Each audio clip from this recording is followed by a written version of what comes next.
Hey guys, it's Emily, and today I'm back with another paper crafts episode. So during this paper craft, you're going to learn how to create really cool geometric wall art. So the only things that you're going to need are colored paper of your choice and anything that can cut paper, so like scissors, an X-Acto knife, things like that. So let's get started. So on my desk right here, I have 3 different colors of paper.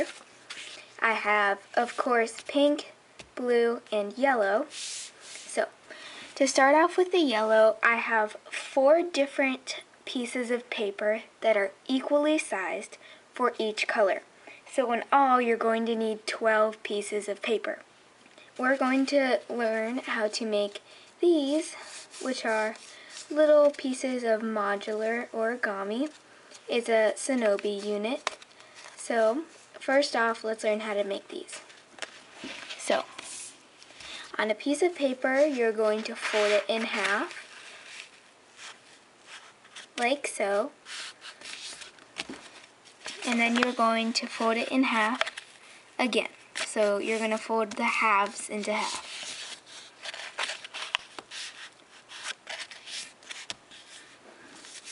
Okay, then you can unfold all of your folds. So as you can see on my paper, it's kind of hard to see, but I have 3 different folds. So now you're going to fold your paper like this again. And then you're going to fold one side here and one side here. So you're getting that image and shape of this. So, and then you're just going to tuck this little triangular piece down and fold this inside of this pocket here. So can you see here? You're just going to fold that inside, just like that. And then you're going to fold, and then again you're going to do the same thing with this other side. So you're going to fold this little triangular piece down, and then fold this side into this flap. So. And now you have yourself a Shinobi unit, and also if you want to, you can just fold these little triangular flaps down, just so it's easier for the final project. So I'm just going to go ahead and make all of my units.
Okay, so now we have all of our pieces. So we have 4 yellow ones, we have 4 pink ones,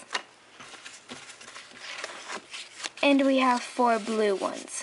So you're going to take one of each color, which meant one piece with blue, yellow, and pink.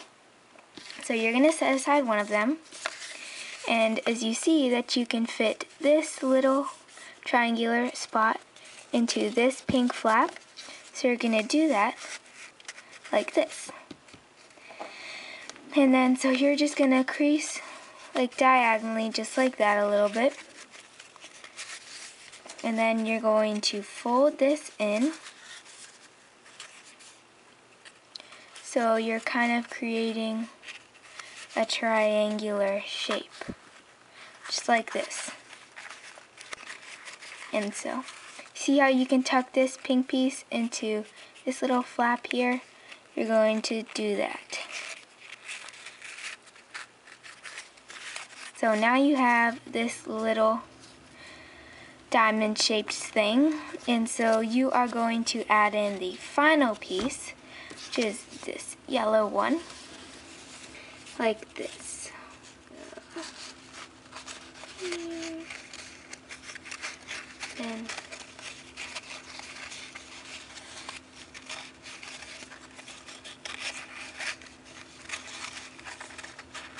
And you're just gonna put that in there, then tuck this blue piece.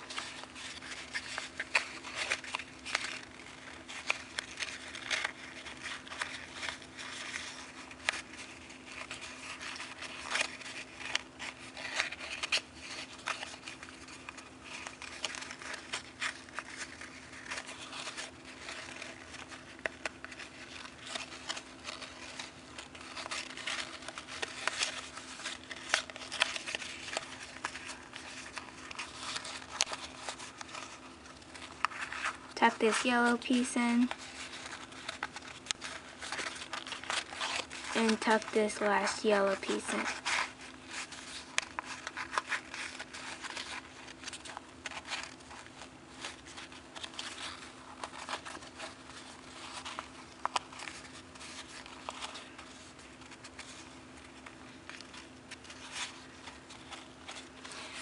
So, now you have what is called a little Toshi's jewel. So, now you're just gonna make a bunch of those with the paper.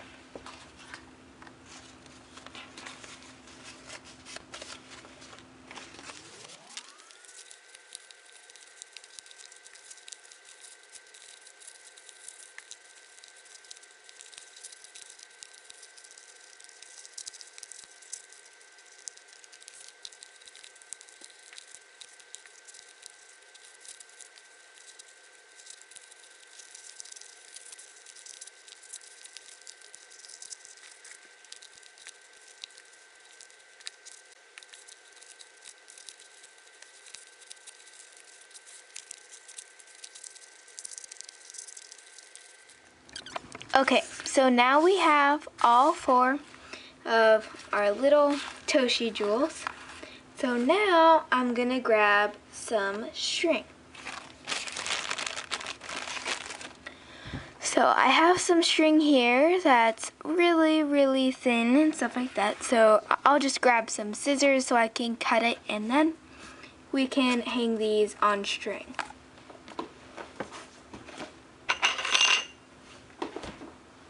Geez, that was loud. Anyway, so I'm just gonna cut some string, about a reasonable piece of string. So this is a good piece, so I'm gonna be tying a lot of knots in it, so this is an okay piece. And remember, at the end you can always cut some string off, so that's not a problem. So the thing you're going to do is cut a lot of, not cut, is to put a lot of knots in this, so when it's fitted in a hole in one of these, that it won't fall down. So one knot won't be enough, obviously. So you're just gonna put as many knots as you can to where you think it's reasonable. Okay, so as you can maybe see that I have a little knot here. So, okay, so I have a little knot right there, and I bet you that'll be enough to stick through one of these and still be able to like hang something. So, okay, so I'm betting that either one of these tiny holes right here will be good enough, but then again it won't hang correctly. So maybe, just maybe. Okay, so I can probably stick it through one of these holes. You can't really see it, but it's really tiny. So I'll try to stick the little knot inside there. Just kidding, that would be really hard. So I'm going to stick it in one of these holes at the top, as you can see. They're a lot bigger, but I'm really hoping that this will work out. So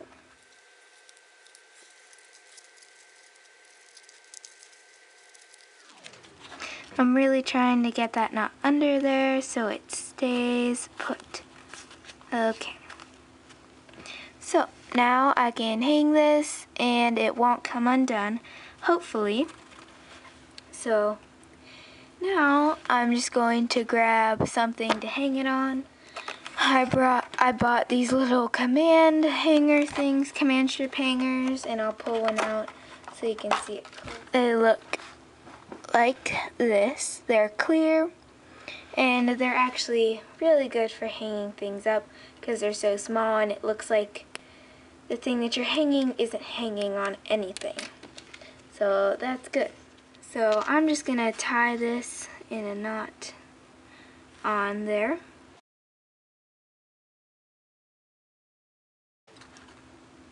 So now we can hang this on a wall or something.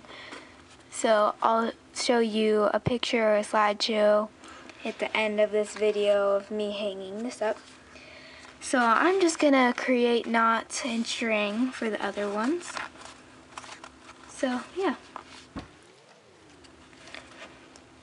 Okay, so that was my last and final one. So these are my finished pieces where we have the little Toshi's jewel and the string and the plastic at the end. So you could have done anything to hang them up. That was just my method of a good way to hang them on the wall. So yeah, thank you so much for watching this video, and I hope you really enjoyed this video. So please like it and comment down below for more videos where you would want for other DIY ideas. So thank you so much. Please subscribe to my channel, and thank you again. This is David Jameson, President of the Greater Aiken Chamber of Commerce, inviting you to attend the annual Aiken's Macon, an arts and crafts show in the parkways of beautiful downtown Aiken. Visit more than 200 unique crafters and vendors from all over the Southeast.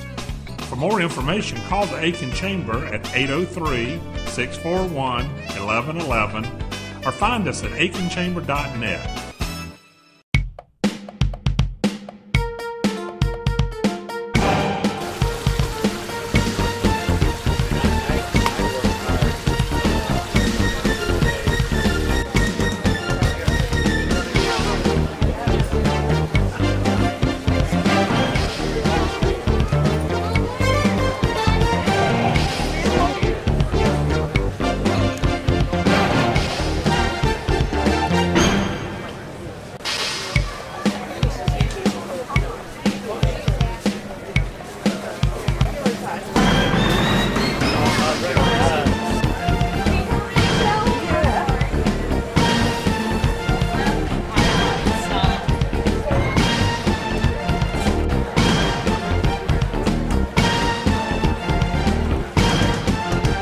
Salt candles.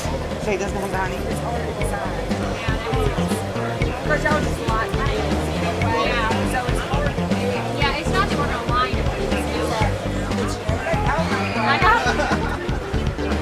That's what my son is. He's like, Mama, you got to smoke candles. I always been going out a lot, so I thought about that. Well, they're at my house. I've had people from Columbia and Atlanta come to photograph them at my house. I know it. Like I said, I was all over. That's the secret. I was all over Edisto Island and all that, trying to find them. Get back home, they're at my feet. Yeah, well. be no snakes. No snakes. No snakes at the circus. But do you know what else is not going to be at the Cole Brothers Circus? Carly and Charlie. But that's okay. That's because we have the best job ever for the Cole Brothers Circus. We are advanced clowns. Now, that's due to our age. Yeah, there's a lot of stuff at the circus. Absolutely. There's something at the circus for everyone, as a matter of fact. But boys and girls, Doggone. if you really want to go and see the Cole Brothers Circus of the Stars, yes, please remember to use your manners. Very important. Okay, ask your mom and dad nicely. You need to say something like, Mom, Dad, may we please go to the circus? Yeah, all right, you know how moms can be sometimes, though, right? She's probably going to say something like, I don't know, maybe we'll go to the circus. But what if she says, I would love for us all to go to the circus. Yes! But Really? you need to be nice to your brothers and sisters and cousins, all right? Because every parent wants to give their child happy memories. Am I correct? Yes, I think That's right.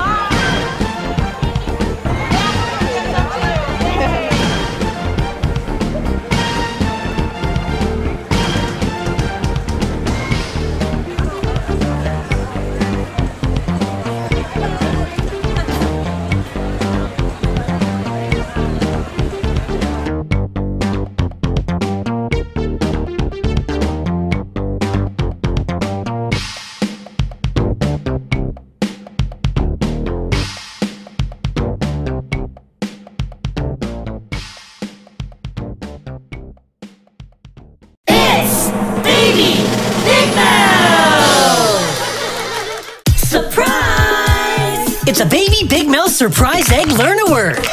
Having fun with arts and crafts. Y.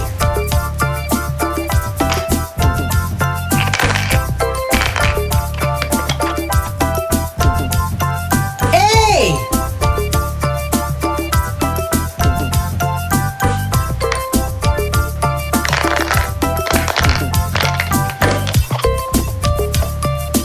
R.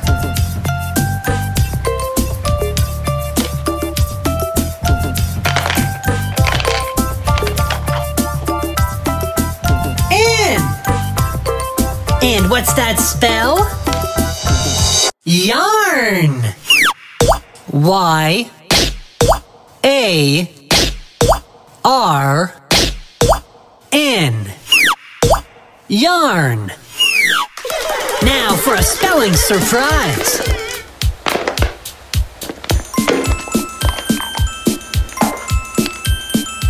Surprise! Monsters University! Shake, shake, shake.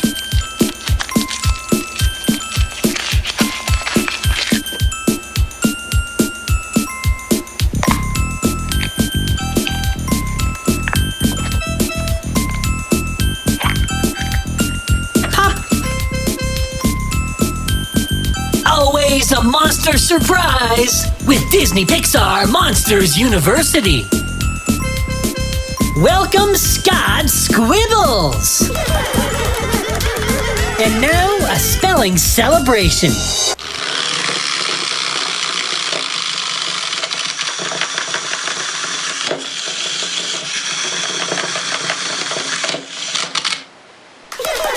Thanks for cracking us up. Bye-bye. It's Baby Big Mouth. Subscribe for surprises. Surprise! It's a surprise party with colorful ooze. So let's see what putty colors we have and see what color wins. Ready? Purple!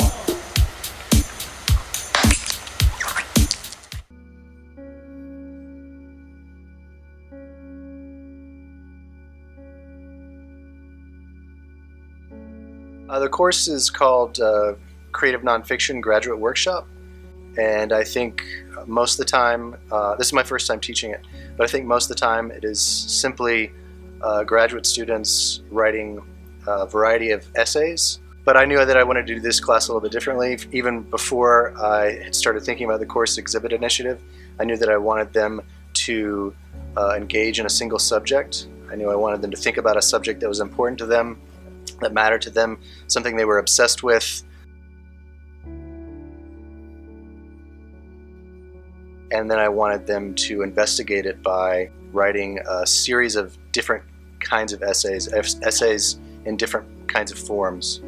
So an essay that unfolds as a list, an essay that unfolds as a glossary, an essay that unfolds as a meditation, and a number of other things. The title of the exhibit, Arts and Crafts, on the one hand, it suggests a sort of primary engagement. Usually they work with pen and paper or the computer or a typewriter or whatever it is they write with, and that's it. So they have words and paper. What happens when they have to arrange something on a table or choose artifacts or build something? I think asking them to do that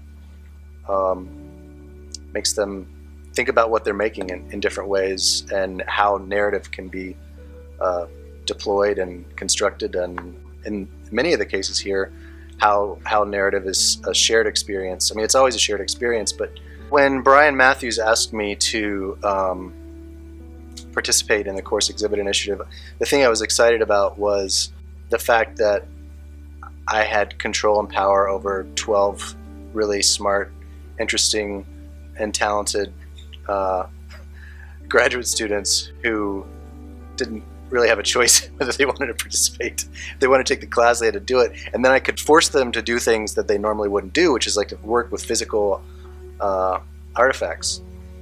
And what would that mean, and what would that look like, and what could they possibly make? I figured a great many of them would be perplexed and troubled by this, but I said, oh, we have the whole semester, we can think about it, we can brainstorm. I just worked closely with them, and the projects themselves arose out of the subjects that they were investigating. There's several steps where you're part of the process, and that's cool. The project came about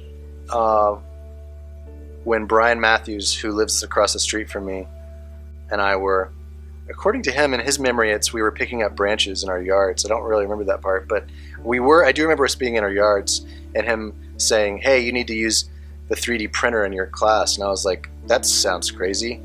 Like, can you make paper with a 3D printer? Because that's what I use. And but then he told me about the course exhibit initiative, and he gave me some links to go check it out. And I thought it sounded really cool. And so he just basically threw down the gauntlet and said, do you want to do this? And I said, sure. I sent probably 1,000 emails to, and my students sent multiple emails to every day saying, Scott, can we do this? Can we do that? And Scott would always be like, yeah, I don't see why not. So it was really fun and easy, especially because the person that we were mainly collaborating with at the library, Scott, said that all things were possible. And that was really cool. I think my favorite part, the two things are coming up with an idea or helping a student realize an idea. For instance, Amy had the idea for the snow globes. She wanted to make snow globes. And I think it was my idea that she should cut up poems and put them inside there. And then she did that, and I thought the effect would be really cool, and it is. But that's partly because of the fact that her poems are so great, and the lines that she chooses, doesn't matter how they fall. They always create really interesting narratives. Yesterday, when we were putting this together, was also my favorite part, because it was seeing things that had been evolving over the course of a semester actually taking material form, and the ideas that you had being realized in a matter of an afternoon was pretty astounding, and I liked it a lot. One of the things that I'm really proud of with this exhibit is that the students have not only produced good work and built interesting exhibits, but many of them are working in areas that are extremely difficult to write about. Personal tragedies, addiction, issues with body image. So I feel like a lot of these exhibits are representative of how brave and how much risk students are taking.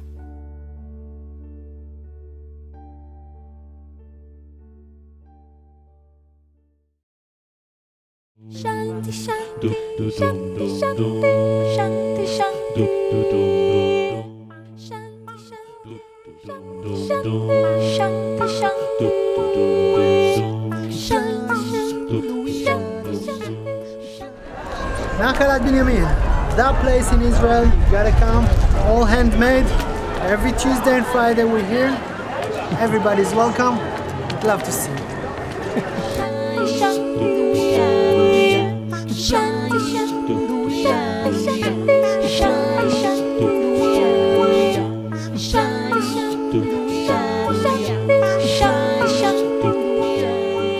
One of the rules of this market is that the artist must be selling the stuff. Fantastic, the idea, because then you have connected with the people. Hi, how are you?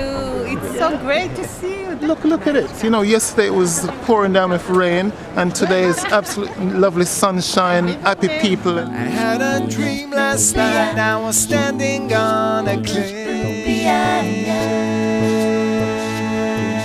Wake up, sewing on the machine, bring it here, finish work, buy in the market. It's good life. I love it. I love the open air market. I mean, the weather's beautiful, the people are very friendly. I like looking at local artists. You don't have things like this back in Houston. Zavram. 60 cents. I love the artisans. And there's a lot more stuff here than we have in Toronto. No, they're very, the work here is just beautiful. I never thought that I'd be standing on my head. Standing on my head, and here I am again. I made it, made in Israel. Dream last night, I was standing on a cliff. Nachalat Binyamin is a really good place for me to express, to show my things. It's a good stage for me. Had a dream last night, I was flying over cliffs. We come from London. We've been here before. Many times. And we have actually bought presents here for our children and for our friends. Land on the ground, so I can land on the ground now. Land on the ground. Time went by and here I am again.